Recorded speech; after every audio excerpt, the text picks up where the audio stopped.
guys, as I said in my introductory video, welcome to First Bite, my YouTube channel here.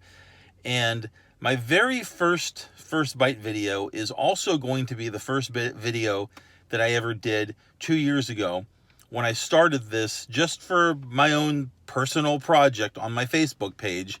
And now I'm going back and re-reviewing some of the places that I had done on my First Bite Facebook channel, and I'm doing them for YouTube. I'm here at La Cocinita Cubana. This is a little food stand, trailer, whatever you want to call it, I'm not sure. Here in the Tampa Bay area, I'm not sure where all of my viewers are coming from, because this is YouTube after all, so anybody on any part of the globe could be watching this. But here in the Tampa Bay area of Florida, Cuban food is really popular. Some of it's hit and miss, some of it's really good. 2 years ago when I came here, this place was really good. They've only gotten better from what I understand. We need to check this place out. I'm going to put the address on the screen for you, and then we'll get down to business.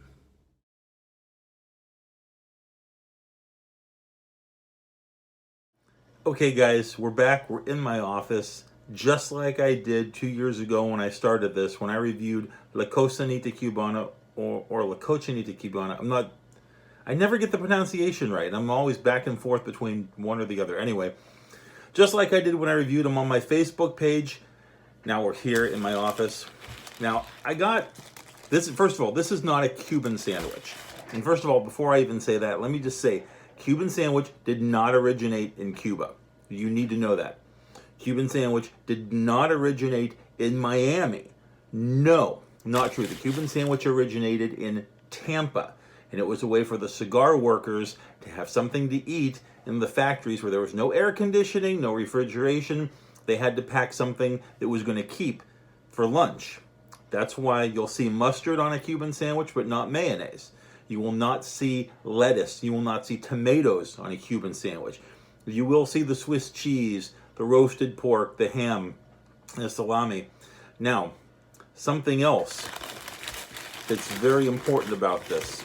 You will see places offer a Cuban sandwich with tomatoes and lettuce on them. I can't say that I really trust them. I call that a Cubano deluxe, as it were, or the Key West version of the Cuban.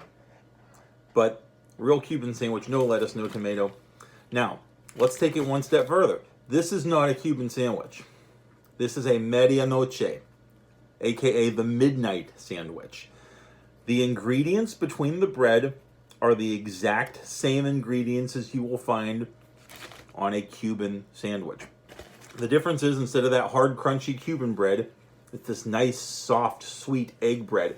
It's almost like having your dessert with your meal.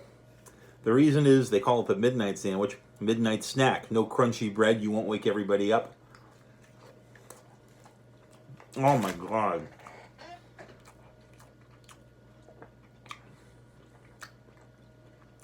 Every time I try this, I'm blown away.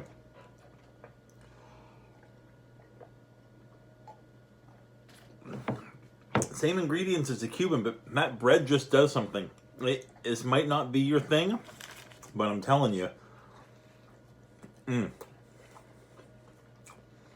really like the sweet bread.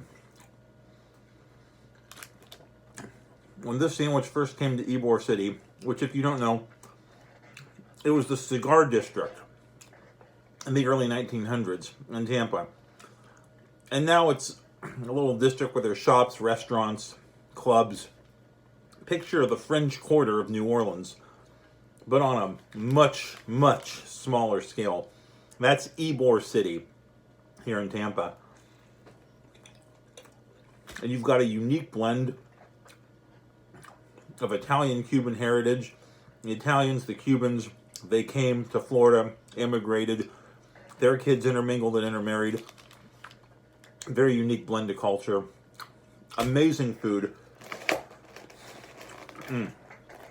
For those of you that don't live here, to simply say Spanish food, that's so general and it doesn't fill the bill. There's Puerto Rican cuisine. There's Cuban cuisine. There's actually like Spanish tapas from Spain type of food. I'm going to do the rice and beans. Oh, man.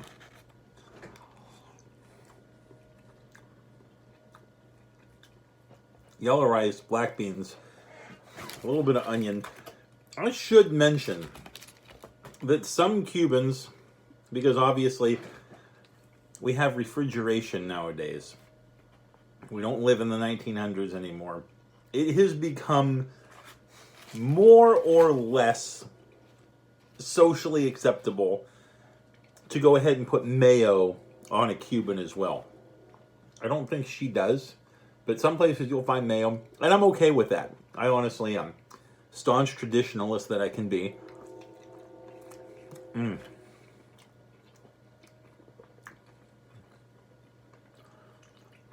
I gotta score this.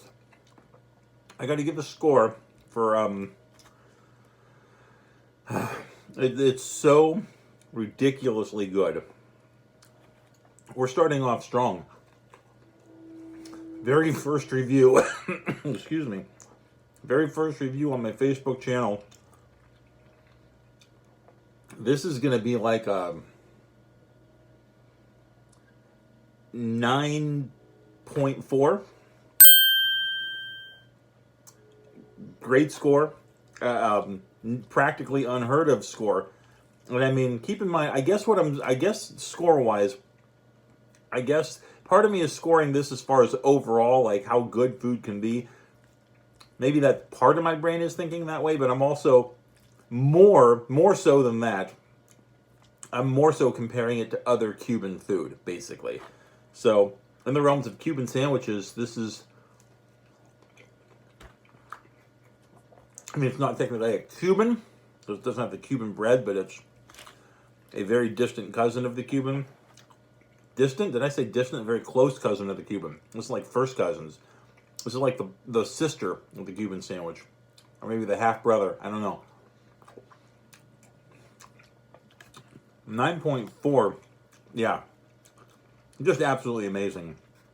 I can send you to other Cuban places. I don't think you'll find anything quite like that.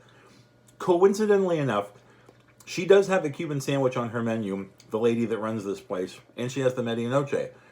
There are some restaurants that I like the Cuban better than hers, but I like her medianoche better than any place else that I've tried. How does the bread make such a difference? I don't know. I really don't know.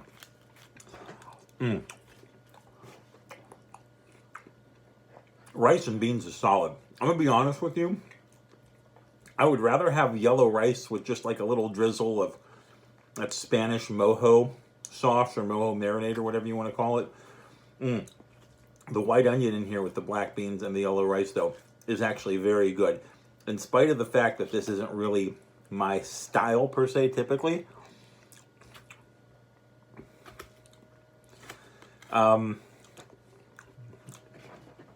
I've had some really bad yellow rice and I've had some really bad beans. And this is the complete opposite end of the spectrum. This is amazing. 8.6 on the yellow rice and the black beans. Solid score for both components of this meal. And I didn't get any, maybe I should have, but just as a little side point, if you go here, if you know what flan is, you might not know what flan is. It's kind of a Spanish custard type of thing. She makes a chocolate flan that is to die for. Check it out. Anyway, La Cocinita Cubana, fantastic. Great to get my first YouTube review started off on the right foot with some really solid scores. I don't know if every place that I go to is going to be this good. I'm not going to make that promise. There are highs and there are lows, and that's how the food review game works. But good start. Anyway, thanks for checking out my first video. More to come. Please like and subscribe. Please share this with your friends. Tell them about the channel.